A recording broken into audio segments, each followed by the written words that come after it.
We are starting here, that is triangle law of vector addition, and we'll start that is from graphical method. Graphical method we'll study here. As I have already taught some topics of the vector, so this forms the base for the physics because it's a mathematical portion, and if you have strong mathematical portion in physics, then you can excel in physics. So we'll try to clear first vectors, and after that I will go step by step, and we'll do some sort of advanced problems as well here, if we will get some time. So here, triangle of vector addition.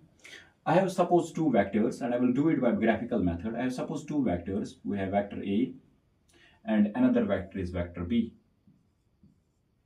So I had to find the resultant of these two vectors using graphical method. So how to do this? We have a rule in physics that we will take this vector A,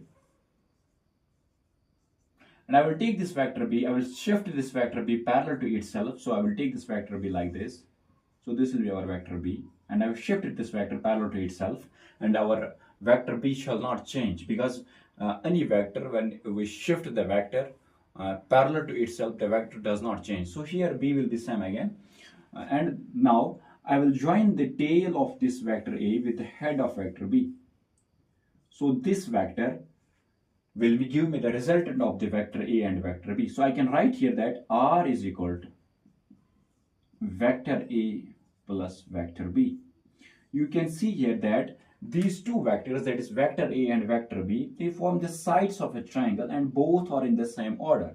And this vector R vector, this is an opposite order and form the third side of this triangle. So we call this law as a triangle law of vector addition. Now, one thing you should remember here, that this is not the angle between vector A and vector B, because here angle we are checking between, that is arrow and this tail. No, this is not angle. You should remember that whenever we have to check the angle between the two vectors, the angle should be between two tails or between two arrows or between two arrowheads. So I will do one more thing. I will just shift this vector A parallel to itself, so it will be like vector A.